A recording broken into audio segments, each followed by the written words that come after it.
So welcome back student. This is me Samim Malik and I am your communication coach and spoken English trainer. So আজকে আমরা 4 নম্বর class spoken English ক্লাসের spoken ইংলিশের 4 নম্বর class. আজকে আমরা বিশেষ এখানে কয়েক জিনিস শিখবো। আজকে আমরা শিখবো যে মনে করো আমরা বলতে চাইছি সে আমাদের বাড়িতে এসেছে, আমি একটা নতুন বাইক কিনেছি, তারা স্টেশনে পৌঁছে গেছে, সে ল্যাপটপটি ভেঙে ফেলেছে, ভিডিওটি রেকর্ড করা হয়েছে, ওকে, তাকে ইনভাইট করা হয়েছে, সে এখানে এসেছে এবং তারা এখান থেকে চলে গেছে। অর্থাৎ যে কাজটি আমরা খুব সহজে বললে যেটা হচ্ছে সবে মাত্র, যে কাজটি সবে মাত্র শেষ হয়েছে, যে কাজটি সবে মাত্র কোনো একজন ব্যক্তি শেষ করেছে, ওকে, কোনো একজন ব্যক্তি শেষ করেছে, তাহলে সেই কথাগুলো আমরা কিভাবে বলবো বা সেই কথাগুলো বলার ধরনটা কি আজকে আমরা এই ক্লাসে শিখবো। ওকে, তাহলে যে কাজটি সবে মাত্র শেষ হয়েছে, অর্থাৎ তুমি মনে করো যে আমি প্রজেক্ট জমা দিয়েছি বা আমি চাকরির জন্য অ্যাপ্লাই করেছি বা তারা আমাদের বাড়িতে এসেছে, আমি করেছি, অর্থাৎ আমি করেছি I have applied for job.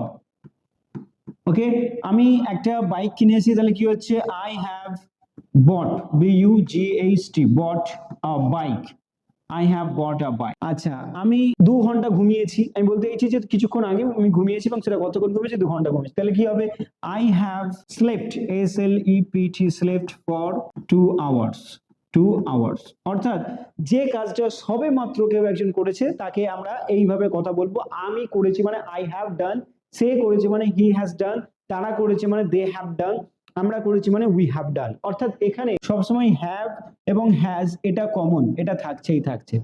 মনে করো আমি বললাম তোমার বন্ধু তোমাকে কল করেছে, জাস্ট আমি দেখলাম যে তোমার ফোনটা বেজে উঠেছে এবং আমি বললাম যে তোমার বন্ধু তোমাকে কল করেছে, তাহলে কি বলবো your friend has called you. তাহলে এখানে ভালো করে দেখো, এখানে আমরা কি লিখবো যে your friend, okay, your friend has called you, your friend has called you.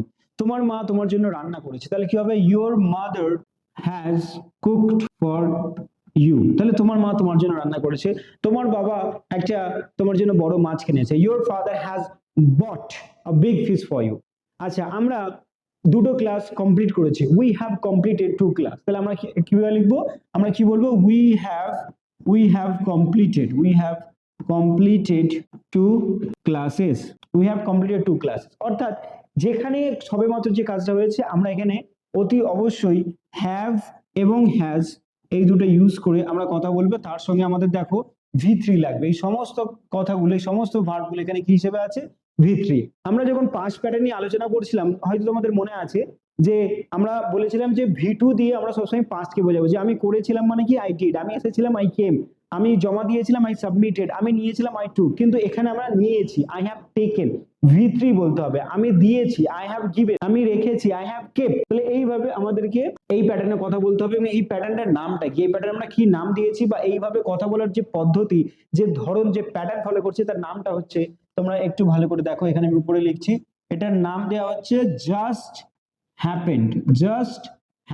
কেন এটার নাম এরকম হওয়ার কারণ কি, কারণ আমরা বোঝাতে চাইছি যে কোনো একটি ঘটনা বা কোনো একটি কাজ কোনো একজন ব্যক্তি সবে মাত্র শেষ করেছে, সবে মাত্র কমপ্লিট করেছে, তাই এর নাম আমরা দিচ্ছি জাস্ট হ্যাপেন্ড প্যাটার্ন। তাহলে এরপরে আমরা কয়েকটা এক্সাম্পলের মাধ্যমে আমাদের যে স্টাডি ম্যাটেরিয়াল বা নোটস আছে সেখান থেকে আমরা বোঝার চেষ্টা করব।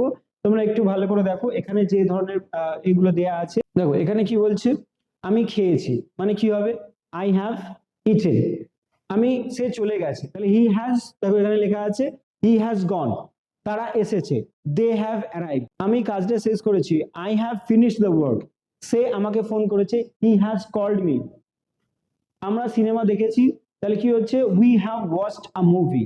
তাহলে এরকম ভাবে আমরা যখনই কোনো কথা বলতে যাব এই ধরনের প্যাটার্নে, যে কাজটা সবে মাত্র করেছি আমরা হ্যাভ হ্যাজ ইউজ করে তারপরে আমরা V3 কে ইউজ করব। ওকে, তাহলে ব্যাপারটা বুঝতে পারছো। এরপরে যদি উল্টোটা বলি, অর্থাৎ নেগেটিভটা যদি বলি যে আমি করেছি এবং তার উল্টোটা কি আমি করিনি, আমি তাকে সাহায্য করিনি, তাহলে এখানে কি হবে আই ডোন্ট হ্যাভ হেল্প, না, এখানে বলতে হবে I have not helped him.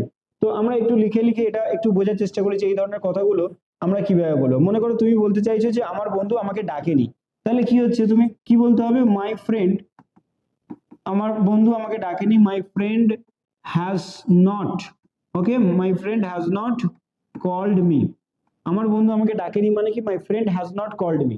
এরপরে তুমি বললে যে আমার বাবা আমার জন্য অপেক্ষা করেনি, তাহলে কি হবে? তুমি একই রকম বলো মাই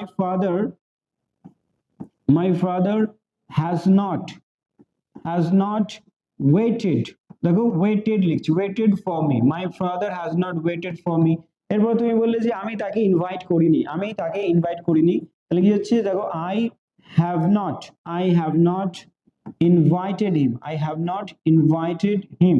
অর্থাৎ যেখানে যেখানে তুমি বলতে চাইছো কোনো একটা কাজ তুমি করোনি, ওকে, আবার সেই পাস্ট প্যাটার্নের নেগেটিভের মতো করোনি বলতে চাইছো, সেখানে তুমি হ্যাভ নট দিয়ে তুমি কি দিচ্ছ? আমাদেরকে কি দিতে হবে? V3 বা হ্যাজ নট V3। এইভাবে করিনি, যায়নি, খাইনি, এই ধরনের কথাবার্তা আমরা বলতে পারবো। তো এটার নাম হচ্ছে just heaven pattern, just because এটা কিছুক্ষণ আগে ঘটেছে তাই জন্য এটার নাম দেওয়া হচ্ছে জাস্ট হ্যাভেন প্যাটার্ন। তো আশা করি তোমরা এটা বুঝতে পারছো। পরবর্তী ক্লাসগুলোতে আমরা আরো ডিটেইলে অন্যান্য প্যাটার্নগুলো আলোচনা করব, এটা তোমাদেরকে প্র্যাকটিস করতে হবে এবং যার যার ফলে তোমরা ইংরেজি ভাষায় কথা বলতে পারবে। সুতরাং আজকের ভিডিও এখানেই। যদি তোমাদের এই ভিডিওটা ভালো লাগে অতি অবশ্যই SM স্পোকেন ইংলিশ একাডেমির এই যে চ্যানেলটা তোমরা, এবং ফেসবুকে যদি দেখে থাকো ফেসবুক পেজটা অতি অবশ্যই লাইক শেয়ার সাবস্ক্রাইব করে দেবে এবং দেখা হচ্ছে পরবর্তী ভিডিও। ততক্ষণে তোমরা প্র্যাকটিস করতে থাকো। ধন্যবাদ।